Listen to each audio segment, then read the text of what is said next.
Welcome back to News Inside. Peter Obi's political supporter and father is gone. Pa Adebanjo, a true Nigerian, someone that believes in justice, someone that believes in the Nigeria that we want to see, died at age 96. Philip. Well, it's mixed feeling on my part. It's a sad day. But the man lived a fulfilled life and died at a very ripe age. This is one man who believes that justice to be done.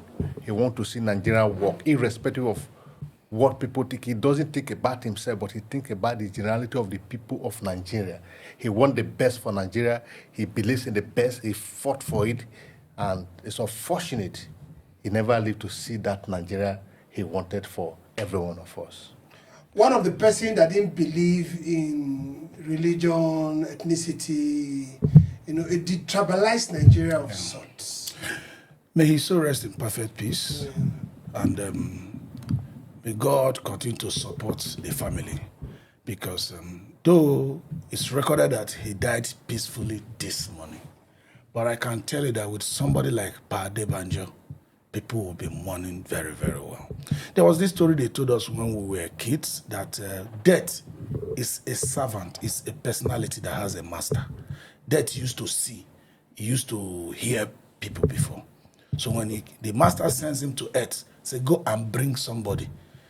The first person he met, they just gave birth to the person. The person is 3 years old.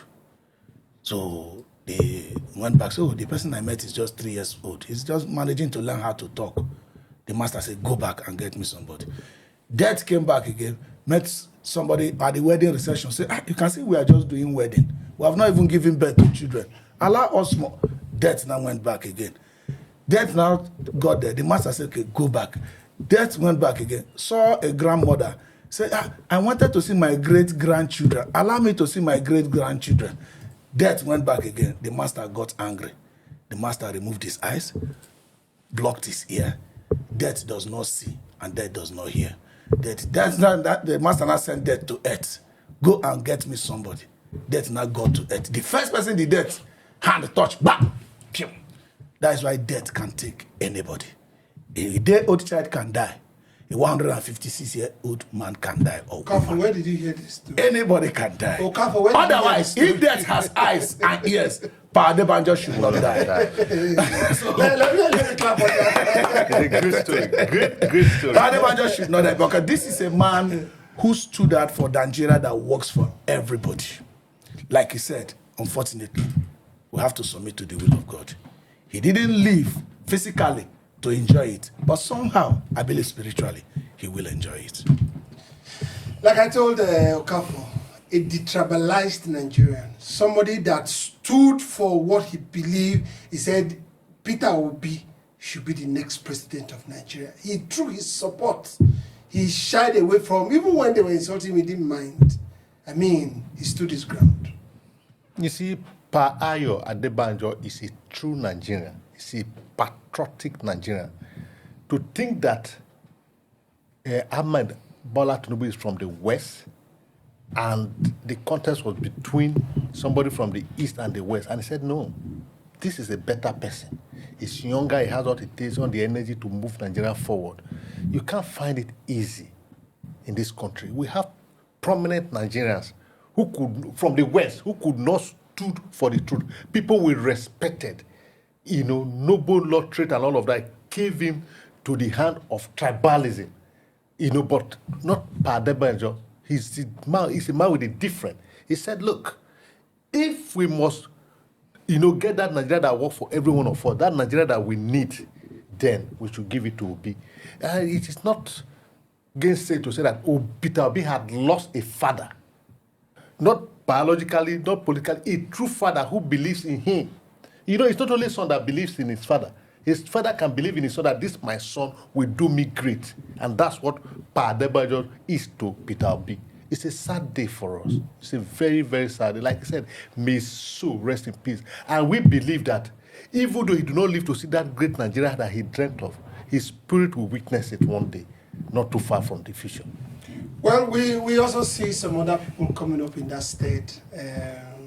Delivery, even at a young age. Yeah. At his very young age. I read one of his, is it an excerpt or video recently? Yeah. He said maybe he shouldn't have started life in Lagos. Yes, that's exactly where I was to go. Pa Adebanjo, yes, it was just about 2 years ago, let's say barely 2 years ago, a lot of us got to know how much he was taking for Obi, not minding that Obi is from the eastern part of the country. It reminds all of us that none of us, we are not going to remain here. Yes. We are not going to remain here. All this racket, we are playing with people's life, stealing government money, things that will affect everybody. You use it to build comfort for yourself. You are not going to remain here. And unfortunately, you don't even know the day you will go. Just like I said earlier. So none of us is going to remain here. It behoves on us now. Let's not wait until we are too old. Let us today decide that we should support who is better as a candidate coming out for election. It doesn't matter, even as in this case, Pa Adebanjo just said two things. Geographically, if we wanted to do anything about equity and balance, somebody from the southeast should come, not somebody from southwest. Then if we want to say weigh side by side the two candidates by their history and their records, both in private practice and in governance that two of them had been involved in, that Peter Obi was a more prudent person. Because Nigerians are looking for those who are not thieves. Nigerians are looking for those who don't waste money. Nigerians are looking for those who are really finance managers, not those who, they see government money as maybe a lottery. They see, like I said, they see government budget as if it belongs to government officials. So Pa Adebanjo was insisting that putting Asiwaju and Obi side by side, he would go for Asiwaju, for Obi.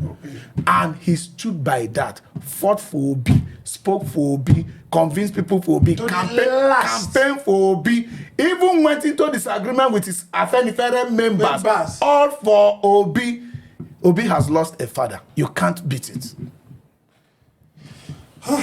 It's really a sad day.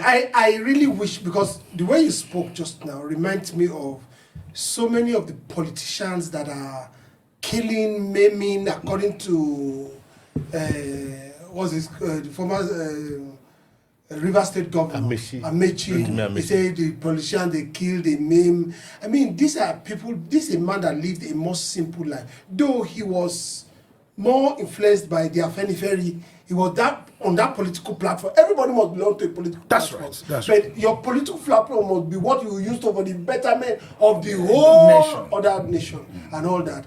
But how will these guys learn? Especially those that are in power now. They don't care how they grab power. They don't care. You see, he said it all. I think the politicians of today fail to realize that life itself is transient. Nobody's going to remain here forever. Like the analysis he gave to us here about death. Death is not a blind man, a deaf man. He can call for anybody, anytime, any day. And our politicians should realize that. The likes of Pa Adebanjo are those who believe that, it is better for you to have a good name than to have wealth. He believes in legacy. Today, like he said, Pa Adebanjo died at the age of 96. It's a great loss to us. We are mourning. We are not celebrating. It's like we have lost a man of a year-old man, because we have a lot to learn from him. He had a lot to give to this country, but now death has deprived us of that opportunity of gaining from him. It's a great loss to this country. So this politician, what do you think they should learn from him? Well, they should learn that it is better to stand for the truth and do the right thing than to acquire wealth for unborn generation that will not even, you don't even know how they are going to manage that weight. On the part of Peter Obi, what do you think he's feeling right now? No, Peter Obi is feeling like he lost probably a cap or a shield or a protective element around him. Do you know what it means that somebody that stood out for you is from a socio-cultural group of a certain tribe, now advancing the cause? Because Afenifere is simply a Yoruba interest. Yes.